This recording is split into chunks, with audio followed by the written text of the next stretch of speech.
What's going on, everyone? Welcome to the Darksiders 2 Deathinitive Edition, Deathinitive Difficulty 100% walkthrough. We're playing this on the Xbox One, and in this walkthrough, we are going to get every achievement, every collectible, and just so I get it out there right in the open, right at the beginning, every achievement that we get and everything else in this game that we get, every collectible, it is all exactly the same across platforms. So the PlayStation trophies are identical to the Xbox One achievements, to Steam achievements. The only thing that's different is the Nintendo Switch, and that's because they don't do achievements. But in terms of gameplay and location and everything else, everything is the same.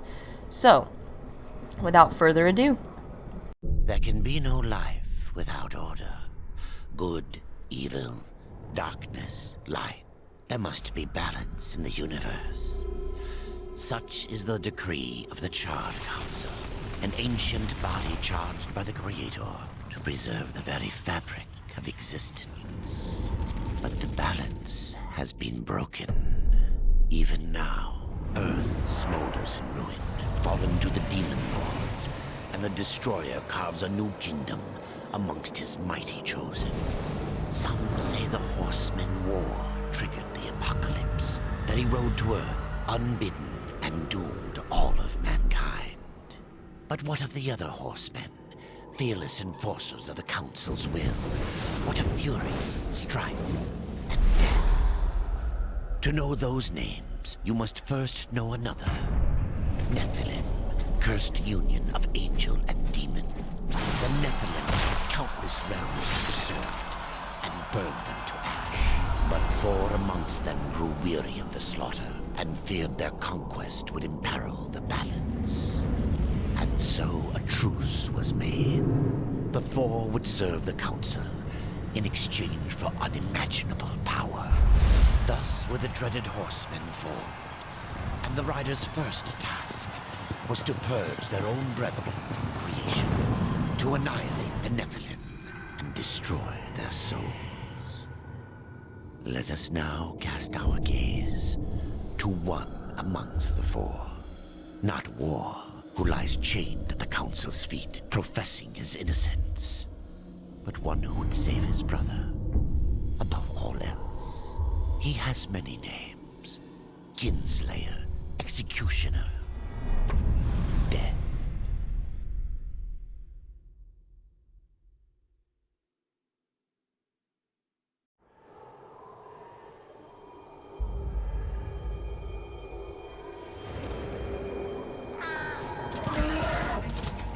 To bargain for war's freedom, Death swore that he would resurrect humanity. But he knew not how this might be done.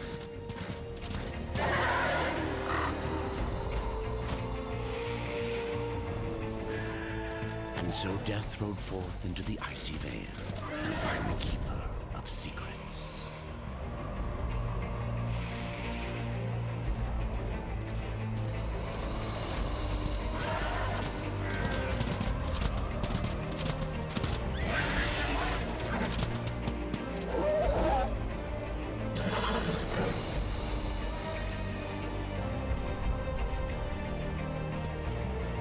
alrighty.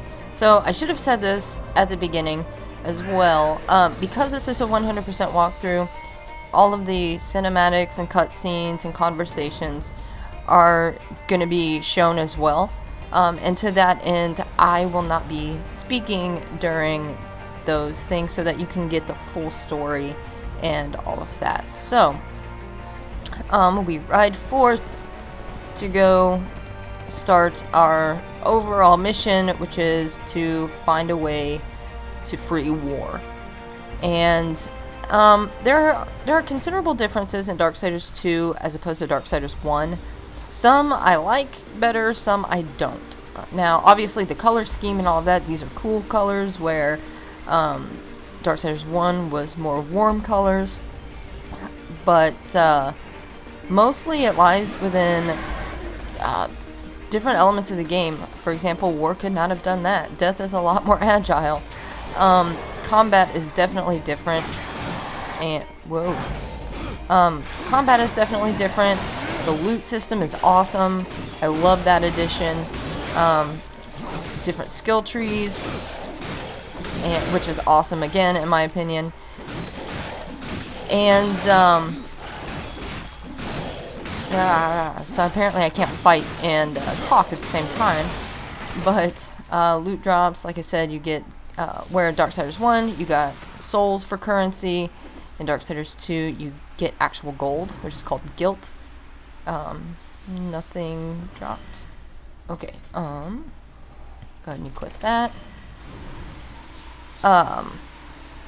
But yeah, I really like those additions. There's one specific glaring omission in Darksiders 2 that would have been lovely, and that is the dash ability, where War could dash all over the place. Death cannot, so it makes, like, climbing on vines and stuff like that annoyingly slow.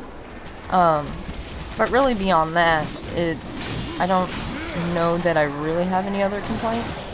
I'm sure there are some other minor ones, but off the top of my head, that's the big one. There we go. And so, make sure you come in here and get this chest, because it's got 3, crap. Okay. I have to auto-collect. Alrighty.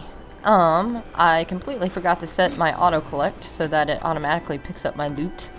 But, so, all the chests in this game are randomized. So, except for that one, and there are a couple more throughout the game that only have, like, health potions in them. Except for those, all of the chests... Well, no, that's not true either. I thought a hammer dropped down here. Apparently I'm mistaken. I am mistaken. I picked it up. Perfect. So there are a few chests that aren't. One's got like the maker's gear in it. And like those chests, and then like the 2 or 3 that are only health potions, like that one. Those will all be the same across every player, every playthrough, every platform. But beyond that, all the chests are... Yes, all the chests are randomized. So I will get things that you likely will not, and vice versa. So just be prepared for that. Which is a difference over Darksiders 1, where everything was the same in every chest. So just be prepared for that as well. And I got a phone call, but we are going to continue. Alright. Boom, boom, boom. So there are a couple of different secondary weapons. There are the heavy weapons like what I have, and there are armbands, gauntlets, those types of weapons, or faster weapons. Now, I prefer heavy weapons, so I won't use the gauntlets and armbands and stuff like that. But that's one thing I like about this game over Darksiders 1 is that you can, to an extent, tailor it to your playstyle. So, and for me, I like the heavier weapons. They do a better job, I think. Now, if you're doing like a one-on-one enemy, then the armbands are beneficial. But, you know, in like bigger fights where there's multiple enemies, which you see throughout the game more often, then the heavier weapon is better. Boom. Okay, ouch. Why you gotta do that? Okay. And I guess we can go ahead and talk about it real quick. So, in the top left of the screen, you see the gray bar, green bar, a blue bar, and then spots for your potions. The gray bar is your experience, the green bar is obviously your health, and the blue bar is wrath. And once we start getting wrath abilities, as we level up, then you can start using that. So, and then the little Darksider symbol next to it, none of those, dang. Nope. Yes. And then the little Darksider symbol next to it, like with Darksiders 1 where War got Chaos form, we get Reaper form, but we have to unlock that as well. So, sick laughter. I like it. I like it. Okay. And I'm sorry if you heard that. A very loud car just drove by my window.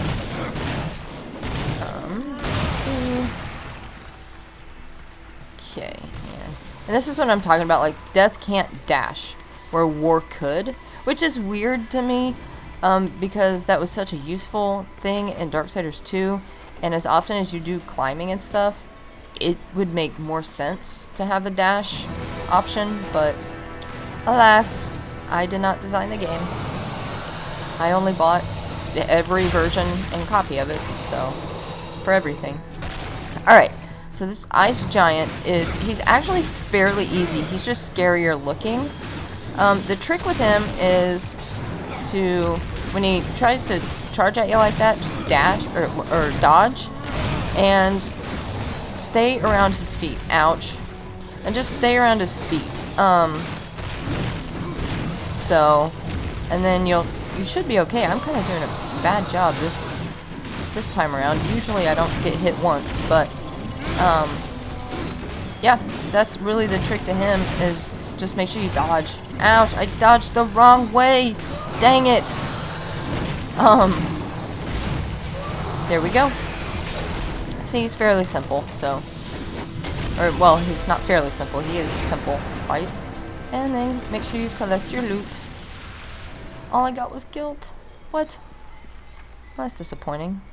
Nothing else? Okay. Alright, let's keep going. And... there we go. And push the button. Literally push the button. And of course, what is the Darksiders franchise without an elevator? But seriously though, I will say the music in this game, like, I liked the music in Darksiders 1. I used to listen to the soundtrack for work, and I still do sometimes while I'm working. But I listen to the Darksiders 2 soundtrack a lot while I'm working. I like that it's got this like cinematic quality to it. If you've been around the Twitch stream specifically, you know I listen to a lot of movie scores, specifically like fantasy movie scores or video game scores, and I love this one. Absolutely love this one. So, they did a really good job with it. Climb the wall. See, again, this is where dashing would come in handy. But then again, you know, War couldn't climb on walls and stuff like that. Granted, he's also a tank, so... Back jump. And keep climbing up the wall. Okay. I was going to say something and I forgot what it was, so I apologize for that. Okay. I've gotten more. Ooh, okay. So that B move and that one in Darksiders 1, those execution moves were pretty much a guarantee. In Darksiders 2, they are not. You actually get a stat called Execution Chance. So, and you can tie that in with, like, health on execution, wrath on execution, and stuff like that. I don't really worry about it too much, but those execution moves are not nearly as common as they are in Darksiders 1. So they are not a guarantee. So just a little heads up on that. And climb. There's so much climbing. Okay. Back jump. Again. Oops. Back jump again. And another time. Because they really wanted to stretch this out. I wonder... No. No. Sorry, I was looking at that middle beam to see if I could have made it, but I couldn't have. I couldn't have. I'd have gone through the little gap. It's alright. It is all good.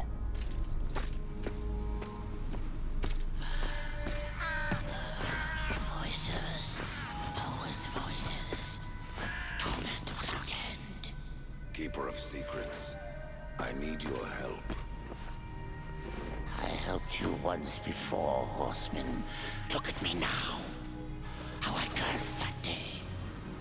How I curse you. Careful, Crowfather. I'm not here to put you out of your misery. Not yet. I know why you've come. Your brother, the one called War. He's been imprisoned by the Charred Council and awaits their judgment. For dooming the Earth. For mankind's extinction. Why should I care about your brother's fate? Because you know the truth.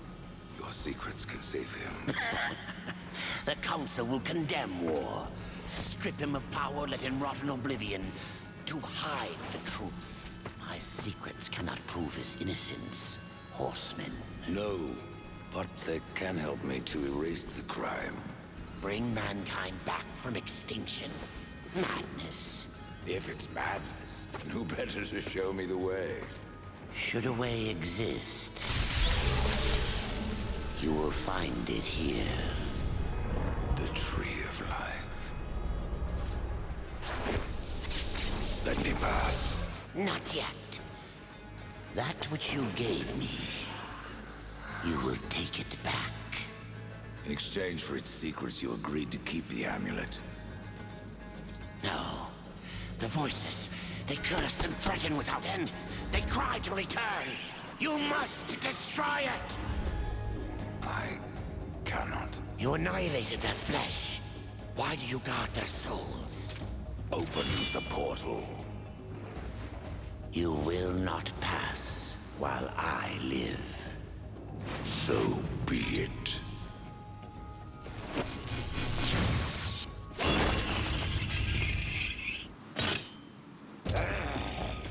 Here your brethren are trapped in eternal torment. Do you wish to join them? And what of War? Would you kill your brother to save your precious balance? He is innocent. Are you so certain?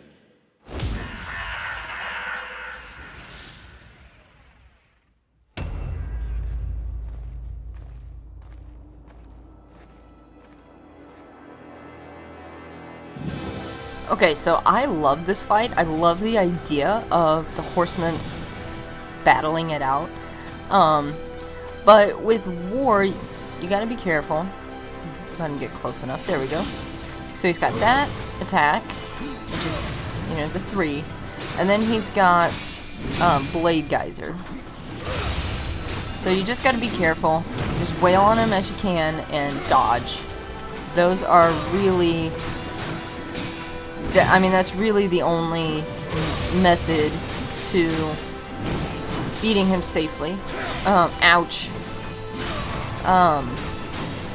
But... Come on, come on, come on. Aw, you got me. But when you're dodging, you've got to be careful because when you can dodge 3 times, but on that 3rd time... Come on, button mash, button mash. But on that 3rd time, he kind of, like, there's like a pause for a second, almost. And you're incredibly vulnerable with that, so time those, dodges, for sure, time those dodges. And you may be wondering why I did not attack him while he was on the ground like that. You can't. For some reason, they didn't think it was a good idea, apparently. Oh, I got hit. I don't know, maybe figured the fight would be too easy or something. Ouch. But, yeah, you can't when he's down, so really all you can do is wait, and that's a good opportunity for you to, if you need to use a health potion or something, use that while he's down. Dang it. Whoa. See, that's that weird landing hesitation thing that I was telling you about. But we got him. So, yippee. Yippee.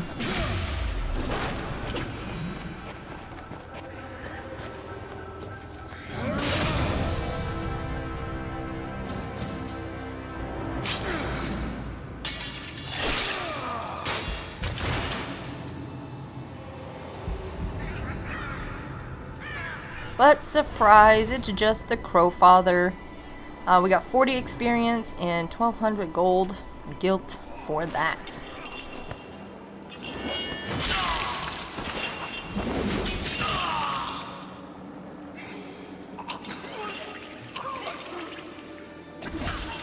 Open the portal.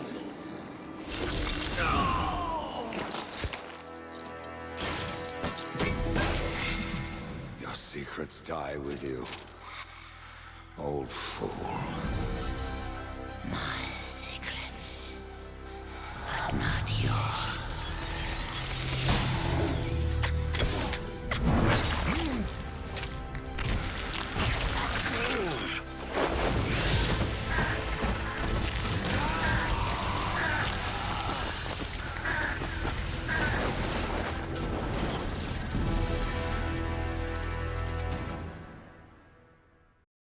Okay, so normally I'll be editing out these loading screens, but this one, haha. Achievement unlocked, 20G Carrion for defeating the Crowfather. And that's why I didn't edit this one out. The uncountable worlds of our universe swirl in an endless abyss. Many worlds ravaged by time or conflict are swallowed by the abyss, returned to the nothingness from which they were formed. But others linger for eternity on the brink of annihilation, that creation might be balanced with destruction.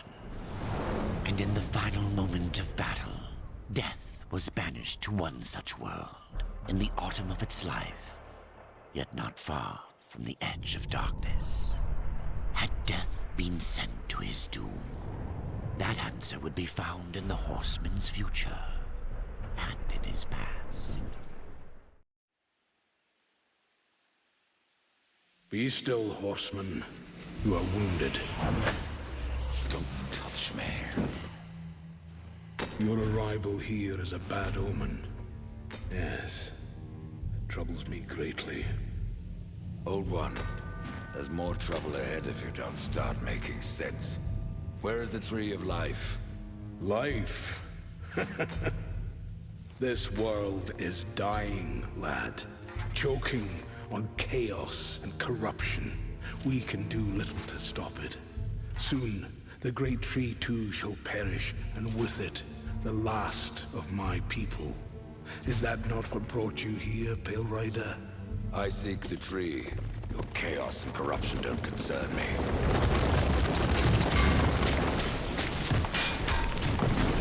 Okay, so take on, whoa, I don't think so, constructs. That's one thing I actually really like about this game as opposed to Darksiders 1, is I like that the enemies have, not only have a health meter, but it tells you what it is you're fighting. If you watch the Darksiders 1 video, you know that like 90% of the time, I was just making stuff up. Like, oh, this guy looks like this. This is what I'm gonna call him. Unless, like, I just so happen to know what the monsters are actually called. In this game, I don't have to guess or look it up. So, I love that a lot. You fight well, but this corruption can't be beaten with a blade. Seek out the Forged Sister. Ask her about the fire of the mountain. Help her, and she will help you reach the tree. As for me, I must return to my work. And who are you to command a rider? I am a maker, older than even the Charred Council. These hands have laid the foundations for many worlds, but that was long ago. And now, they but hardly know the touch of stone. Are you not curious as to why I seek the tree? I would not presume to question one of the four, but yes, tell me. I must restore humanity, to redeem war. Heaven and hell battle upon the shattered earth. All creation trembles, and at the center of it all stands your brother. He is innocent. I never said he wasn't. The tree holds power over life and death. If you would resurrect humanity, then you are headed in the right direction. Be warned. A dark presence dwells now within the tree, and the path is barred by corruption. Okay, and like I said, this is 100%, so that includes conversations, and I'm not going to talk during the conversation so you actually hear them. Level up. Skill point awarded. And it's going to make me use it. Okay, so you have two skill trees. You have the Harbinger and the Necromancer. Your Harbinger skill tree, it's more like fast attacks and stuff like that. It's fueled by strength, critical chance, and critical damage. Let's go ahead and set my ghoulies. Where your Necromancer is, which is my favorite, that's really the only one I play on. You're going to focus more on arcane abilities, so arcane critical damage, arcane critical chance. Those are the things that you want for Necromancer. Now, I've played both, and Harbinger is definitely better in the beginning when you're lower level, but ultimately, I personally think that the Necromancer tree is the superior tree. It's freaking awesome in later levels. So, and now we're in Tristone. Hello, Tristone, and all that wonderfully relaxing ambient music. Love it. So that's where we need to go. But first, we're gonna smash the pottery. And this is something you want to be doing all the time. If you see them, smash them, because in these boxes and barrels and crates are things like health potions, wrath potions, money, but also you're gonna find things like Book of the Dead pages and boatman coins. So you definitely want to be smashing all that pottery. And my Zelda experience had taught me this. So the first time I played it, I smashed everything, and that's actually how I found a lot of those collectibles, those Book of the Dead pages. Thank you, and boatman coins and all of that. So, let's go ahead and talk to Thane before I forget. The Reaper. It's about time you came. The Makers are dying, and our realm. We few are all that remain. A warrior's life is never easy, old one. Aye, not easy, but simple. I always saw my end with blade in hand, a field of enemy dead before me. And what glorious end awaits you hiding behind these gates? You cannot fight corruption, nor can you harm it. You can only kill those it has claimed. Every blow I strike against corruption is a blow against my own people. Muse on that, Ryder, before you mark me as a coward. So he sells abilities or skills. Harvester Revenge. Thane showed you a new move, Harvester Revenge, to help you on your journey. They all say the same thing, just change the name of the move. But there's an achievement for buying all of them, so we will be doing that from him and from not Nathaniel, Draven, I think, in the next area. So everyone, thank you so much for watching. I will see you guys in another video.